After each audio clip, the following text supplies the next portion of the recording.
Hi students, in this class we are going to discuss about subject verb agreement. Again we are going to discuss this because already we have seen subject verb agreement in present tense.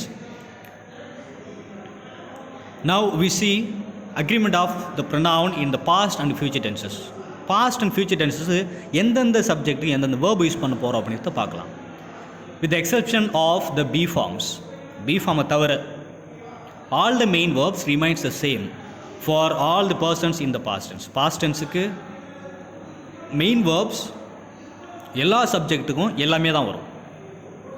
There is no exceptional except B form. B form தவிர past tenseக்கு பொறுத்தளவு எல்லா சப்ஜெக்ட்டுக்கும் same, அது அப்படியே retain ஆகும். Example பாருங்களேன், I, we, you, he, she, it, they went to the market. இப்போது I, we, you, he, she, it, they, these are all subject pronoun. இந்த ப்ரொனவுனுக்கு பாருங்கள் எல்லாத்துக்குமே ஒரே ஒரு பாஸ்ட் டென்ஸ் அப்படிங்கும்போது மாறாமல் எல்லா சப்ஜெக்ட்டுக்கும் ஒரே வேர்ப் வந்திருக்கு. அப்போது I went to the market, we went to the market, you went to the market, he went to the market, she went to the market, it அப்படிங்கிறது நம்ம யூஸ் பண்ண முடியாது. பட் சம்டைம் நம்ம பெட்டை கூட கூட்டிகிட்டு போகலாம் இல்லையா? So it went to the market, they went to the market. So எல்லா சப்ஜெக்ட்டுமே பாஸ்ட் டென்ஸை பொறுத்தளவு அது அப்படியே சேமாக வரும். வேர்பு மெயின் வேர்பு மாறாது. B form verbs are the same for I, he, she and it. It is also same for we, you and they. B form ஒரு பொறுத்தளவு I, he, she, itக்கு சேமாக இருக்கும். At the same time we, you, theyவுக்கு சேமாக இருக்கும். But what are the verbs we are using here? Examples: I, he, she, it was disturbed at something. I was, he was, she was, it was. Okay, so இந்த was அப்படிங்கிற verb I, he, she, it இந்த subject, அதாவது இந்த pronoun மட்டும்தான் எடுக்கும். Next பாருங்க, we, you, they were disturbed at something. இப்போ we were, you were, they were. was அப்படிங்கிற இடத்துல வேர் அப்படிங்கிற அந்த வேர்பை போட்டோம் அப்படின்னா நல்லா இருக்குமா? I were, he were. So sentences it is totally wrong. Okay, so I, he, she, it, next we, you, they இந்தந்த சப்ஜெக்ட் இதுதான் பி ஃபார்ம் வேர்பை பொறுத்தளவு வாஸ் அண்ட் வேர் ப்ளூரல் ஃபார்மை எடுக்கும். அதுக்காக தான் வேர் சிங்குலர் ஃபார்முக்கு was. In the future tense all persons take the same verb form. Future டென்ஸை பொறுத்தளவு எல்லா சப்ஜெக்ட்டுக்குமே சேம் தான். There is no change at all. Example here: I, we, you, he, she, it, they will visit the zoo next week. Oh, I will visit, we will visit, you will visit, he will visit, she will visit, it will visit, they will visit. இப்போ future டென்ஸை பொறுத்தளவு will plus v1 present tense use பண்ணுறோம், will plus present tense use பண்ணுறோம். அப்போ எல்லா சப்ஜெக்ட்டுக்குமே will plus present tense தான் வரும். மற்ற எந்த ஒரு வேர்பும் நம்மளால் சேஞ்ச் பண்ண முடியாது, எந்த சப்ஜெக்ட்டுக்கும் மாற்றாது. It will be retained. Next 3. இப்போ இது வரைக்குமே நம்ம டென்ஸ் வைஸாக தான் பார்த்துட்டு இருந்தோம், present, past and future. Now tense wise அப்படிங்கிறத விட இன்னும் நிறைய விஷயங்கள் பார்க்கலாம். Okay, first we see a compound subject with the conjunction and takes a plural verb. compound subject, compound அப்படின்னாலே ஒன்றுக்கு மேற்பட்டது, மோர் தேன் ஒன் சப்ஜெக்ட், அதுதான் காம்பவுண்ட் சப்ஜெக்ட். அப்போ எதுவோட ஆட் பண்ணோன்னா அண்டு ஆட் பண்ணும்போது நமக்கு ப்ளூரல் வெர்பு கிடைக்கும். பாருங்கள், my mom and I are going to a marriage function tonight. I வந்து ஆம் தான் போடணும் இல்லையா? நம்ம செஷன் நம்ம இப்போ தான் பார்த்தோம், ஐ வந்து ஆம் போடுவோம். ஆனால் இங்கே பாருங்கள், மை மாம் அண்ட் ஐ இங்கே எத்தனை பேர் குறிக்குதுன்னா 2 பேரை குறிக்குது. ஸோ அண்டு ஆட் பண்ணியிருக்கிறோம். At the same time and add பண்ணாலே டேக்ஸ் எ ப்ளூரல் ஃபார்ம் அப்படின்றது ரூல்ஸில் இருக்குது. So my mom and I are going to, இப்போ 2 பேர் இருக்கிறாங்க, மை மாம் அண்ட் ஐ, அம்மாவும் நானும் 2 பேர் இருக்கிறதால we are using here plural இருக்கு இல்லையா? இப்போது are, we are using here are. Next 4th one, 2 singular subjects connected by or, either or, neither nor require a singular verb. So or, either or, neither nor இதெல்லாம் பார்த்தோம் அப்படின்னா 2 singular subjects அங்கே இருக்குது.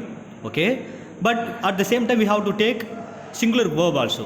Here neither the employees nor the boss was at work. At the same time just listen carefully, neither nor, either or, neither nor either or வந்தாலே we have to take the second subject. According to the second subject we have to write the verb. பாருங்க, employees, just listen, எம்ப்ளாயீஸ்ன்னு நிறைய பேர் இருக்கிறாங்க இல்லையா, but they are writing here was. why it is? the second subject is the boss. பாருங்க, the employee is first subject, the boss is second subject. so according to the second subject நம்ம என்ன பண்ணோம், verb use பண்ணணும். அப்போது the bossன்றது ஒரு ஆள், singular, so we are using here was. either you or she cooks dinner. either or வந்தாலும் சரி second subject ஏற்ற மாதிரி தான் நம்ம என்ன பண்ணணும், verb யூஸ் பண்ணணும். இப்போது you வந்துச்சுன்னா verb கூட எஸ் வராது, okay. But she second subject என்னது, she வந்திருக்கு. அப்போது he she it வந்தாலே ப்ரெசன்ட் ஃபார்ம் கூட எஸ்ஸில் சேர்க்கணும், கண்டிப்பாக எஸ் சேர்க்கணும், ஆட் பண்ணணும். that's why we are using here cooks, okay. either you or she cooks dinner. So இந்த சிங்குலர் சப்ஜெக்ட்ஸ் வரும்போது or, either or, neither nor அப்படின்னு வரும்போது சிங்குலர் verb தான் we have to use. next fifth one, if the subject contains the words. ஒரு சில வேர்ட்ஸ்லாம் கொடுத்துருக்காங்க பாருங்கள். Each, either, neither, everyone, everybody, anybody, no one, somebody, someone. It considered singular and requires a singular verb. இது எல்லாமே பார்த்தோம் அப்படின்னா singular word தான். At the same time it takes singular verb also. So examples yeah, each child receives a present. ஈச்னாலே ஒன்று தான் குறிக்கும். அப்போது 1 by 1 ஒரு கிளாஸ் 40 பேர் இருக்காங்க, 40 ஸ்டூடெண்ட்ஸுக்கும் என்ன பண்ணுவாங்க அப்படின்னா ப்ரெசன்ட் கிஃப்ட் இருக்குது. பட் இட் டேக்ஸ் 1 by 1, ஒரு ஆளாக தான் மென்ஷன் பண்ணி சொல்கிறதால we are using here each takes singular verb. God blesses everyone, okay. God blesses everyone plus singular verb. the same everyone னா ஒவ்வொருவரையும் அப்போ 1 by 1 தான் சொல்ல போகுது. so we are using here this singular verb only, okay. subject contains பார்க்கும்போது உங்களுக்கு அந்த each நிறைய இருக்கிற மாதிரி இருக்கும், ஆனால் இது எல்லாமே பார்த்தோம் அப்படின்னா சிங்குலர் தான். எவ்ரி ஒன், எவ்ரிபடினா அப்போ நிறைய பேர் இருக்கிறாங்க அப்படின்னு நம்ம கெஸ் பண்ணலாம். பட் நிறைய பேர் இருந்தாலும் அது ஒரு ஆளாக தான் மென்ஷன் பண்ணி சொல்லும். அதுக்காக தான் we are using here singular verb. next one, modal auxiliaries don't change, it remains the same in all tenses.